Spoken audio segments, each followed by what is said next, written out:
Halo, selamat pagi, siang, dan sore semuanya. Nah, kali ini kita akan ngebahas portofolio UI UX case study dari Mas Zuhad Ahmad Fahrian ya. Saya panggil Mas Zuhad. Ini judulnya adalah Make WhatsApp More Comfortable. Membuat WhatsApp lebih nyaman digunakan. Oke, dilihat dari judulnya ini saya tebak ini portofolionya berarti tentang redesign sepertinya ya. Oke, kita langsung aja coba check it out. Oke, di sini ada pengantarnya ya. Oke, WhatsApp. Nah, di sini dia intinya sih bilang bahwa WhatsApp itu semua orang udah pakai WhatsApp nih, udah umum gitu ya. WhatsApp itu jadi katanya quick, easy, painless, and endless. Jadi intinya mudah digunakan. Terus dia karena WhatsApp itu mudah digunakan, dia merencanakan untuk meredesign WhatsApp to make it easier to use agar lebih mudah digunakan dan lebih uh, meyakinkan. Saya sih sebetulnya gini ya, WhatsApp ini kan berarti udah mudah ya, udah mudah. Dan di sini bahkan penulisnya sendiri ngebold nih gitu bahwa memang udah mudah. Nah, jadi pertanyaan saya di sini adalah kenapa harus meredesign tampilan yang udah mudah gitu. Jadi masalahnya di mana? Nah, itu sih gitu. Jadi memang di sini tuh saya di paragraf ini belum melihat suatu apa ya masalah yang memang oh ya ini tuh memang harus dipecahkan yang kalau nggak dipecahkan ini user bakalan kesulitan, bakal apa. Nah, jadi ini bakal ngurangin antusiasme atau ngurangin juga keinginan gitu ya untuk ngebaca ini sampai beres karena ya dari pengantarnya aja ini sebetulnya nggak ada masalah gitu. Jadi saran saya ini di sini di paragraf ini lebih ditekankan lagi nih kepada masalah apa sih yang sebetulnya ada gitu. Sekalipun mungkin kita tahu ya bahwa WhatsApp itu udah mudah, nah tapi di paragraf pembuka ini kita harus nge-highlight gitu ya masalah apa sih yang sebetulnya terjadi gitu. Meskipun penggunaannya udah mudah, tapi mungkin WhatsApp itu boros kuota atau permasalahannya mungkin katanya privasinya kurang terjaga segala macam gitu. Nah, jadi ini bisa di-highlight lagi masalah yang ada itu apa gitu di paragraf pembuka ini gitu.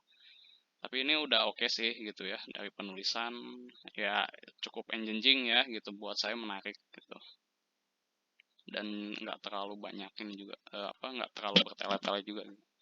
The challenge was identifying a problem. Sebentar. Okay, the challenge was identifying the problem in system that already work well. If we know how to fix a bad experience, I believe real test lies in making good things work even better. Ya seperti yang saya bilang ya, ini perlu di highlight lagi gitu. Ini kira-kira yang bikin masalah apa ya? Meskipun di sini dia udah bilang bahwa sebetulnya nggak ada masalah, already work well gitu. Oke, saya lanjut lagi aja. Terus timeline ini dia ngerjainnya 1 minggu. Metode in person UX research. Eh, jujur saya nggak tahu nih in person UX research apa. Ini kita lihat aja dulu ya. Search.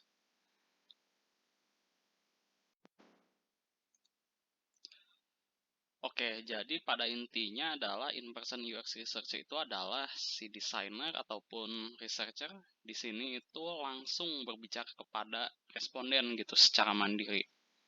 Nah, terus di sini ada wireframing, UI design, prototyping. Oke, ini memang jadi benar-benar mau redesign ya gitu. Kalau saya lihat di sini, terus kayak ada toolsnya pakai Sketch, Figma, Illustrator, dan hasil penelitiannya adalah adanya peningkatan di kemudahan penggunaan, terus ada secara estetiknya katanya lebih baik, dan juga engagement. Saya nggak tahu tapi ini engagementnya apa maksudnya ya gitu. Nanti harusnya ada metriknya ya di akhir apa di akhir penelitian ini pasti nanti ditunjukin metriknya seperti apa gitu. Nah, itu yang saya ekspektasikan. Nah, terus di sini ada metode penelitiannya, jadi dia pakai design thinking ya, mulai dari emphasis, define, ideate, prototype, test gitu. Ini sangat lumrah. Oke, terus di sini dia cerita gimana cara dia ngemulainya. Oke, jadi dia ngemulai bikin portofolio ini dengan fokus terhadap some qualitative research to find new few problems given the time crunch. Oke, jadi dia memulainya dengan melakukan kualitatif riset. Nah, kualitatif research itu sendiri adalah jenis penelitian. Nah, metode yang digunakannya mungkin maksud dia ini adalah uh, in-depth interview mungkin ya gitu. Langsung nanya-nanya gitu ke orang untuk menemukan, untuk menggali masalah karena waktunya terbatas juga gitu. Nah, terus finding user was effortless. All of the results was conducted with Android user. Nah, jadi dia nggak menemukan masalah ketika nyari respondennya karena semuanya pakai Android gitu. Oke, jadi saya asumsikan ini berarti usernya itu pengguna Android ya. Karena ya saya nggak tahu ya apakah nanti di iPhone WhatsApp versi iPhone itu ada perbedaan atau enggak. Nah, terus dia ini berbicara ke teman-temannya sama keluarganya dan notice their action, mungkin observasi perilaku mereka gitu ketika menggunakan aplikasi. Dan saya juga melihat uh, perilakunya. Jadi si penulis ini juga mengobserv perilakunya selama menggunakan WhatsApp. Oke, di sini yang saya garis bawahi adalah pertama di sini nggak terlalu spesifik ya si respondennya, misalkan usianya mesti berapa atau pekerjaannya mesti apa gitu. Di sini hanya disebutkan couple of friend and family aja gitu. Jadi ke orang-orang yang mungkin gampang untuk dia dia mintain tolong untuk ditanya-tanya gitu ya. Sebetulnya nggak ada masalah karena pada dasarnya sendiri WhatsApp itu aplikasi yang universal gitu, yang baik dari anak SD ya maupun sampai ke usia orang tua usia 60 tahunan itu pakai WhatsApp gitu. Jadi mungkin ya eh, menurut saya pribadi nggak ada masalah gitu, nggak perlu terlalu spesifik juga gitu karena aplikasinya universal. Nah, tapi kalau untuk yang aplikasi yang sifatnya spesifik gitu, entah itu mungkin industri manufaktur, farmasi, pendidikan, nah itu mungkin perlu ada perlakuan yang lebih kontrol yang lebih ketat gitu. Dalam artian ini perlu lebih dispesifikin lagi nih respondennya itu siapa gitu. Yang seharusnya memang eh, orang-orang yang terlibat di industri tersebut kayak gitu. Nah, terus kedua yang pengen saya garis bawah itu adalah dia juga mengobserv perilaku si dia sendiri gitu. Dia di sini adalah yang ini ya Mas Zahir ini ya. Mas Zuhad maksudnya. Mas Zuhad ini. Nah, di sini tuh saya agak berhati-hati ya karena gini. Kita sebagai peneliti itu harus menjaga hasil penelitian kita dari bias ya. Bias ini bisa dari pengaruh lingkungan ataupun bahkan dari penelitiannya sendiri gitu. Nah, ketika kita melakukan penelitian atau melakukan pengolahan data menggunakan asumsi pribadi, itu akan dikhawatirkan akan menimbulkan bias gitu. Jadi sebetulnya menggunakan asumsi ya di dalam penelitian itu bisa ya. Namun itu hanya fungsinya sebagai penunjuk aja gitu. Kemana penelitian ini harus berjalan gitu. Tapi jangan sampai kita ikut hasil penelitian itu eh, asumsi kita itu sampai mempengaruhi hasil penelitian yang akan kita hasilkan gitu. Jadi jangan sebisa mungkin justru jangan libatkan asumsi pribadi dalam penelitian kita gitu. Selain untuk menunjuk arah penelitian itu aja sih. Gitu. Jadi ini mungkin perlu dicermati lagi. Nah, terus kita beranjak ke proses outline. Di sini ada qualitative user research. seperti yang tadi saya bilang ya, ini mungkin maksudnya in-depth interview, terus problem identification and insight gathering, identifikasi masalah ya, terus ideation, UI design, ini udah mulai masuk ke ngerancang UI-nya ya, terus UI update, don't post the initial 24 hours frame. Saya nggak tahu ini UI update apa. Oke, kita lanjut dulu. Nah, di section ini itu ada semacam kayak fakta-fakta tentang WhatsApp ya. Nah, kalau saya perhatikan baca secara sekilas di sini sebetulnya nggak ada yang terkait dengan desain ya gitu. Jadi ini lebih ke mungkin trivia aja sih, dan nggak mesti ada section ini. Menurut saya pribadi ini nggak mesti ada sectionnya. Kita lanjut aja dulu ke competitive analysis. Jadi di sini juga menyertakan competitive analysis ya. Nah, di competitive analysis ini kita coba baca. Nah, misalkan dia nyertain Telegram, pro-nya kelebihan Telegram itu adalah code base, so you never lose your material up to 5,000 members for the group chat, notification from not group. Cons, negatifnya not support regular automate data, terus end-to-end encryption. Oke, secara garis besar kalau yang saya lihat di sini berarti ke ini ya, fitur-fitur Telegramnya gitu. Nah, sementara kan yang mau kita lakukan di sini redesign ya, secara tampilan berarti ya. Nah, kalau melihat ini enggak, ini sebetulnya kurang nyambung gitu ya. Karena kan yang mau kita kerjakan ini lebih ke desainnya, bukan ke fiturnya gitu yang mau kita bahas di sini. Kalau kita tadi sama-sama ngelihat di bagian pendahuluan penelitian gitu ya. Jadi semestinya yang di sini yang lebih dicatat adalah bukan fiturnya, melainkan tampilan dari Telegramnya gitu. Nah, begitupun ke bawah Facebook Messenger, Line, kayak gitu seterusnya. Oke, kita lanjut ke next section. Terus di sini a glimpse to my. Oke, saya baca dulu ini. What is the foremost goal of WhatsApp chatting? Oke, dia mendefinisikan kembali ya, berarti ya tujuan aplikasinya untuk apa. How well does the app help user?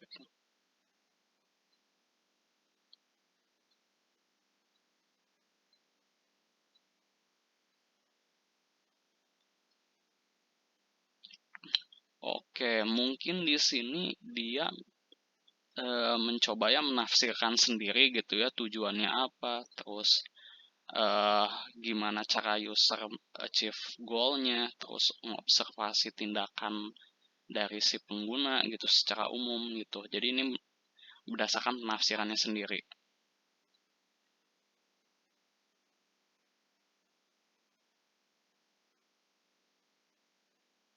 Oke, saya sih ini lebih ke fitur ya berarti ya. Nah, saya masih belum nangkep idenya ini disampaikan untuk apa. Terus kita lanjut dulu. Nah, terus user persona. Nih, di sini user personanya to build a great product one for my interview I research for persona of 4 user whose iris intersection where they.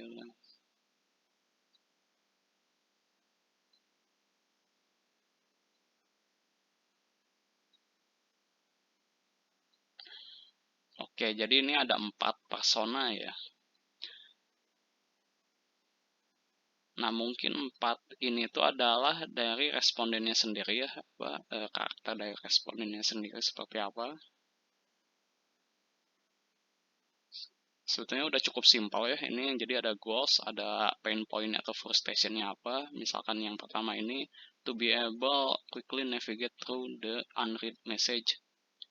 Jadi tujuannya dia adalah untuk secara cepat bisa mengakses halaman yang apa pesan yang belum terbaca.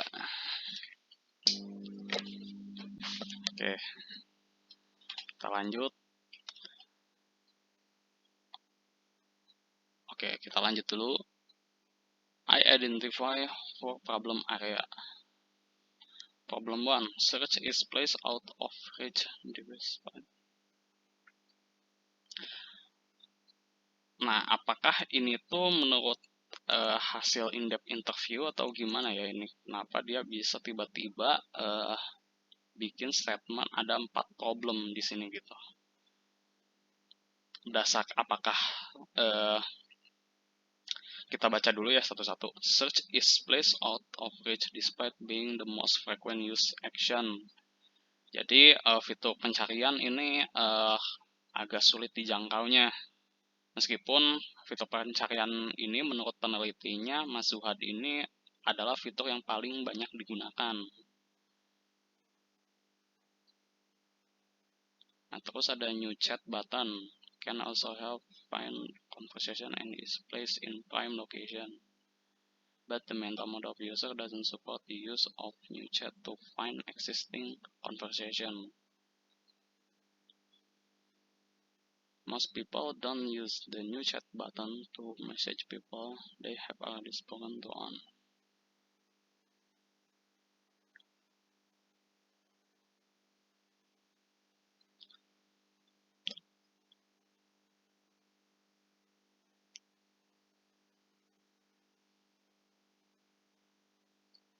Jadi intinya new chat button new chat. Oke, ini nggak ada previewnya ya. Nah ini sih kekurangannya, nggak ada previewnya. Saya juga mau memaparkan new ini kalau saya nggak salah berarti ini ya apa floating action buttonnya ya yang plus ada di kanan bawah itu ya. Oke, jadi menurut dia ini sebetulnya kurang kepake ada tombol FAB itu gitu di kanan bawah karena kebanyakan orang itu jarang justru pakai button itu gitu. Karena orang-orang itu biasanya langsung aja klik ke orang yang udah pernah chat sama dia gitu daripada harus pencet tombol kanan bawah FAB itu gitu. Nah terus kita lanjut. So they end up using search, but it is at the top of the screen while the keyboard appears at the bottom. Nah jadi untuk nyari gitu ya, mungkin untuk orang-orang yang udah pernah di chat sama user sebelumnya gitu, mungkin udah 2 minggu atau 3 minggu yang lalu, itu user akan menggunakan fitur search gitu. And ergonomically size user has to repeatedly change their phone grip each time they want. Nah, jadi untuk karena tadi di statement paling awal itu search itu katanya sulit untuk dijangkau, jadinya ya kurang ergonomis gitu buat dia gitu untuk bisa ngejangkau pesan dari orang-orang yang udah lama banget gitu nggak di chat lagi, itu kan biasanya tenggelam ya gitu. Oke, jadi problem kedua adalah di sini penulis Mas Zuhad menyebutkan bahwa orang-orang itu biasanya senang untuk mengganti profile pic foto, berarti foto profil mereka ya di WhatsApp. Nah, tapi dia menganggap bahwa untuk mengganti foto profil itu perlu 4 step. Nah, terus juga while some user like to keep their pictures in sync with their social plans, others change it resonate with their moods. Jadi orang-orang itu biasanya mengganti foto profil sesuai mood mereka, dan beberapa di antara mereka kadang ada yang lebih sering gitu menggantinya daripada orang lain. Nah, intinya sih Mas Zuhad ini menggarisbawahi bahwa memang penting gitu ya untuk mengganti foto profil, yang mana untuk mengganti foto profil itu caranya menurut Mas Zuhad kurang enak nih gitu ya. Jadi user mesti ke setting dulu, terus tap di nama sama profilnya, terus edit. Nah intinya caranya terlalu kurang confidence lah menurut Mas Zuhad gitu.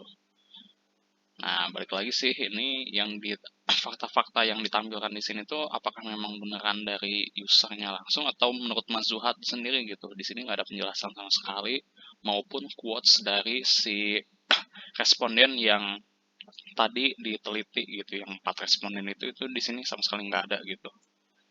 Terus lanjut ke problem ketiga, yaitu view status feature is not engaging and is underutilized. Nah, jadi status ini menurut Mas Zuhad sendiri nggak menarik dan juga kurang dipakai.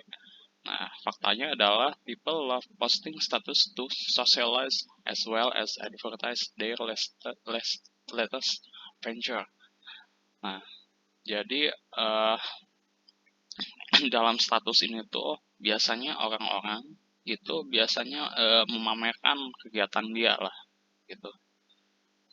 Nah, tapi fiturnya itu nggak, kurang menarik, yang mana maybe why it is substantially underutilized. Its usage has further decreased since.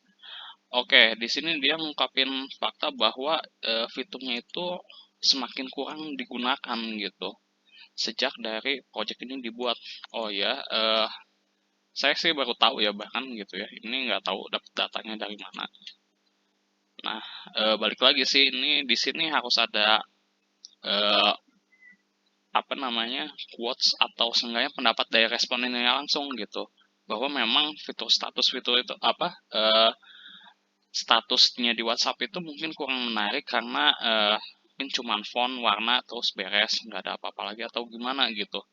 Jadi di sini tidak menarik ini masih terlalu umum ya gitu. Yang bikin nggak menarik sendiri apa gitu. Apalagi ini lebih baik kalau misalkan dibandingin sama sosial media yang lain nih, kayak misalkan Instagram, itu yang bikin menarik apa, dan terus apa yang bisa WhatsApp lakukan dengan melihat misalkan contohnya tadi Instagram gitu, kalau keunggulan dari Instagram itu apa sih gitu. Nah, jadi di sana sih gitu yang informasi yang perlu ditambahkan juga gitu. Nah, oke, terus udah mulai masuk ke ideation ini sepertinya. Oke, jadi ideation ini Mas Zuhad ini menampilkan ya mockup-nya, mockup dari rancangan aplikasinya. Dan pertama saya melihat ini rasanya ini seperti tampilan iPhone ya. Ya, ini seperti iPhone. Warnanya pun ini, kalau WhatsApp itu hijau kan, tapi ini biru-biru. Ini malah jadi kayak, menurut saya pribadi secara UI-nya malah nggak ada kesan WhatsApp-nya sama sekali ya. Ini kayak sosial media yang benar-benar baru gitu. Nah, terus oke, terus kita coba baca dulu keterangannya di sini apa. Status is moved to start page above the chat, making it easier for user to see status. Oke, jadi ini mirip mengacu ke storiesnya Instagram gitu ya. Kita bisa geser-geser terus lihat statusnya apa gitu. Terus previously making status will be done. Nah, di sini ada penjelasannya. Jadi search bar-nya itu oke, yang problem pertama ya ini. Jadi search bar-nya yang tadi di atas, daripada susah dijangkau mending dikebawahin langsung. Nah, cuman kalau misalkan dikebawahin nanti kalau misalkan si chatnya ini makin ke bawah, terus apakah chatnya itu bakal idle tetap di sini atau ikut ke bawah juga, itu saya nggak tahu. Nah, terus ini add an option to check only my Android by separate tabs.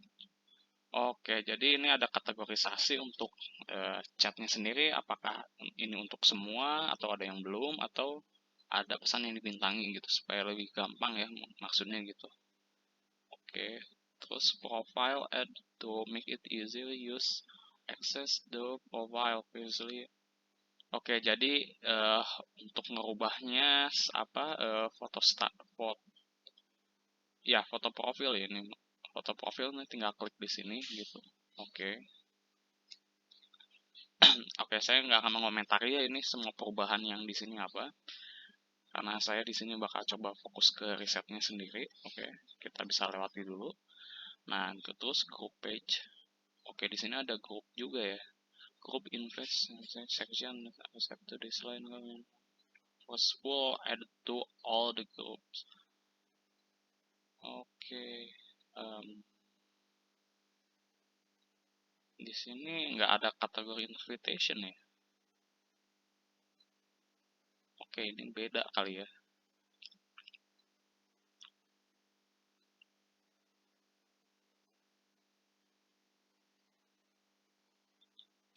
Oke, oh gitu. Jadi ini tergantung. Jadi ternyata ini tergantung ini ya, apa namanya? Kalau ini chat nggak akan ada grup, tapi harus klik dulu ke sini ke kiri ke grup, baru ada gitu nanti ininya pilihan invitationnya grup. Oke, jadi dikelompokkan juga ya mana yang chat, mana yang grup di sini. Oh, oke, ini kayaknya ada kesalahan. Nah ini ada chat, tapi ini grup. Nah ini gimana dong? Sepertinya ada kesalahan nih ya. Oke, oke, ternyata beres ya. Saya pikir masih ada lanjutannya. Baik. Nah, jadi ini seharusnya ya, menurut saya pribadi, ketika misalkan ini solusinya sudah dirancang ya, UI-nya sudah demikian gitu ya. Nah, yang perlu dilakukan seharusnya adalah melakukan UT gitu. Dan jadi UT-nya apa usability test itu terhadap desain yang udah dirancang seperti ini, mungkin diuji lagi ke 4 orang yang berbeda gitu ya dari yang sebelumnya. Nah, terus dibandingkan gitu hasil UT yang WhatsApp yang ada sekarang, yang original, sama yang hasil rancangan Mas Zuhad, ini setelah dibandingkan gimana gitu. Nah, masalahnya itu adalah di paling awal di sini Mas Zuhad udah nampilin resultnya, peningkatan ease of use, aesthetic appeal, terus ada peningkatan engagement. Ini tuh berdasarkan apa gitu?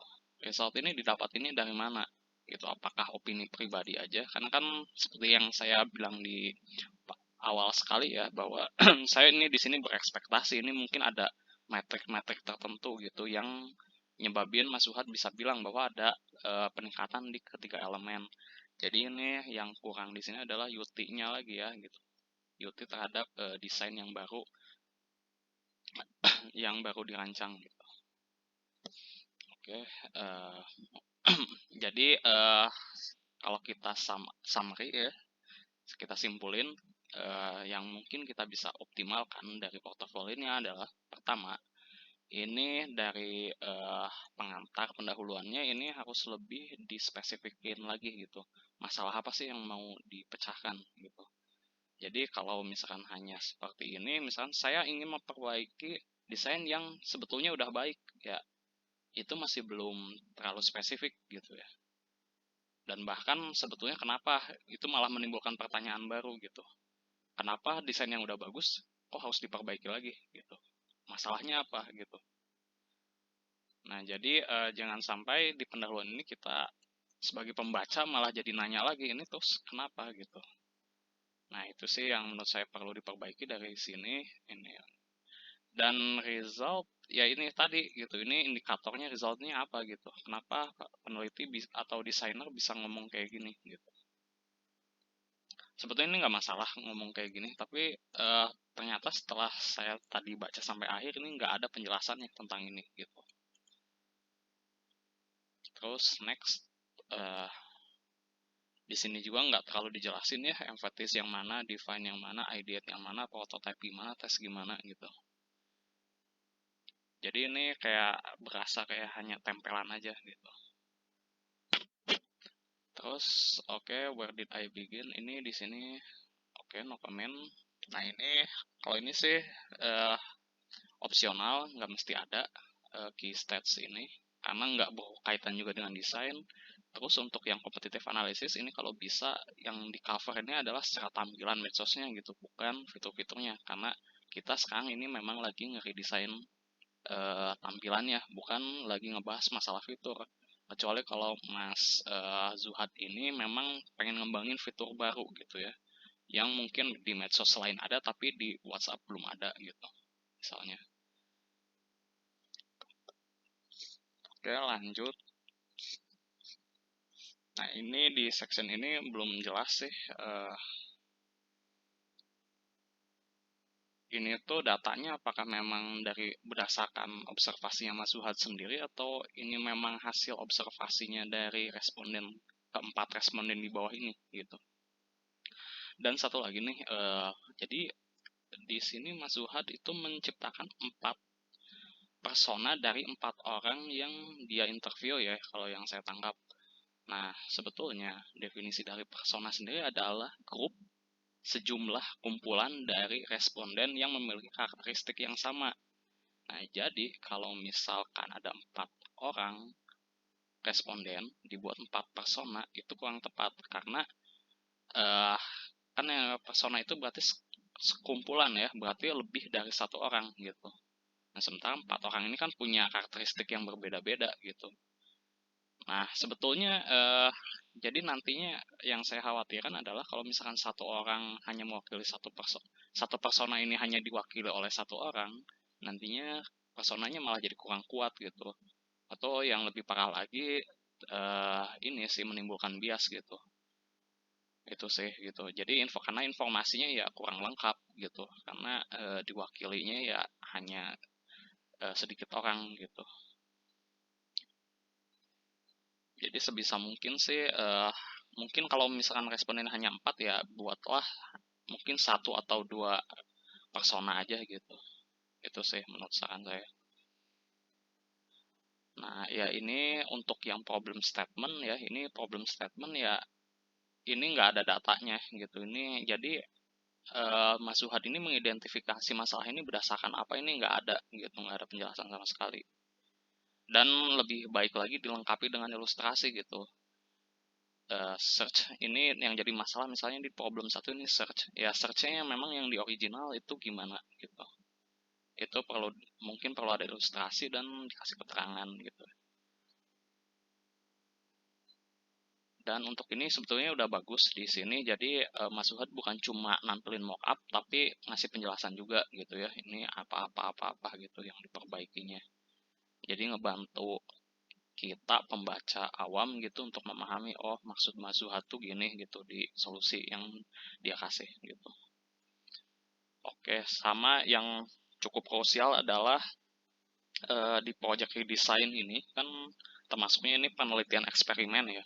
Nah, dimana kalau penelitian eksperimen itu biasanya peneliti itu ngebandingin dua atau lebih kelompok yang biasanya ada satu kelompok yang kalau di contoh studi case ini berarti satu kelompok yang pakai WA original, terus ada satu kelompok yang pakai WA buatan rancangannya eh, Mas Zuhad ini gitu. Nah, nanti dibandingin terus apakah hipotesis tadi bahwa terjadi peningkatan terhadap engagement, ease of use, sama satunya lagi itu memang benar terjadi atau enggak gitu.